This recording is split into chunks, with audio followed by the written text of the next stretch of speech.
BJP జాతీయ అధ్యక్షుడిగా ఎన్నికైన నితిన్ నబీన్ను రామసేన అధ్యక్షుడు బీజేపీ నేత కంబాల శ్రీనివాసరావు అభినందించారు. తూర్పుగోదావరి జిల్లా రాజమండ్రిలో నిర్వహించిన సమావేశంలో ఆయన మాట్లాడుతూ నూతన అధ్యక్షుడిగా నితిన్ నబీన్ ఎన్నిక కావడం శుభపరిణామన్నారు. 3 నియోజకవర్గాల్లో 18 రకాల సేవా కార్యక్రమాలు నిర్వహిస్తూ తాను బీజేపీలో చేరినట్లు ఆయన తెలిపారు. తన ఎదుగుదలను ఓర్వలేక కొందరు దుష్ప్రచారం చేస్తున్నారని ఆరోపించిన కంబాల శ్రీనివాసరావు ఎవరు దుష్ప్రచారం చేస్తున్నారో ఇప్పుడే చెప్పలేనని అన్నారు. తాను బీజేపీలో ఒక సైనికుడిగా మాత్రమే పనిచేస్తున్నాను అని ఎలాంటి పదవులు ఆశించడం లేదని పేర్కొన్నారు. తనకు ఏ పదవి ఇవ్వాలన్నది బీజేపీ అధిష్టానమే నిర్ణయిస్తుందని స్పష్టం చేసిన ఆయన పార్టీపై తనకు ఎలాంటి అసంతృప్తి లేదని తెలిపారు. 30,000 సభ్యత్వాలు రాష్ట్రంలో నాదే టాపరు.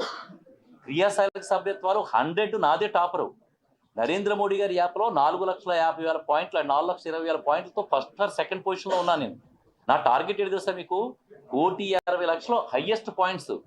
ఆ పాయింట్స్ని టార్గెట్ చేసుకుంటూ సంవత్సరం 2 సంవత్సరాల్లో భారతదేశంలోనే నరేంద్ర మోడీ గారి యాప్లో హైయెస్ట్ పాయింట్స్ దూసుకెళ్ళిపోవడానికి సిద్ధంగా ఉన్నాను నేను 3 నెలల్లో 4,50,000 పాయింట్లు సాధించానంటే ఓ సంవత్సరం పాటు నా అభిమానం దగ్గర నుంచి నేను పాయింట్ సేకరించుకుంటున్నా. అభిమానులు చేసి పెడతారు, నేనేమి అడగక్కర్లేదు.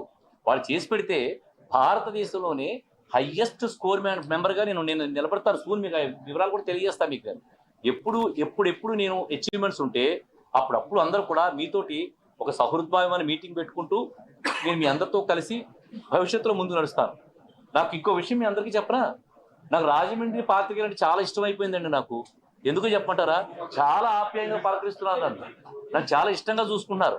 నేను ఇక్కడ మీటింగ్ పెట్టాను కూడా అదే కారణం.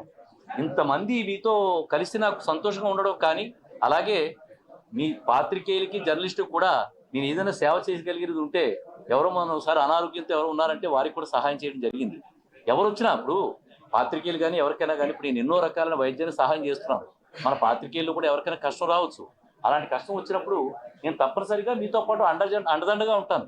ఏ విషయమైనా సరే, ఎవరికైనా స్కూల్ ఫీజులు తక్కువ రావచ్చు, నేను మీకు చెప్పట్లేదు. ఎవరో వస్తారు, నేను పేర్లు చెప్పరండి. ఎందుకంటే వారి పేర్లు చెప్పే సంస్కారం నాకు ఎప్పుడూ ఉండదు. ఏ పాత్రికేయులైనా కష్టాలు చెప్పుకుంటే వారి పేర్లు బయట చెప్పడం నాకు అసలు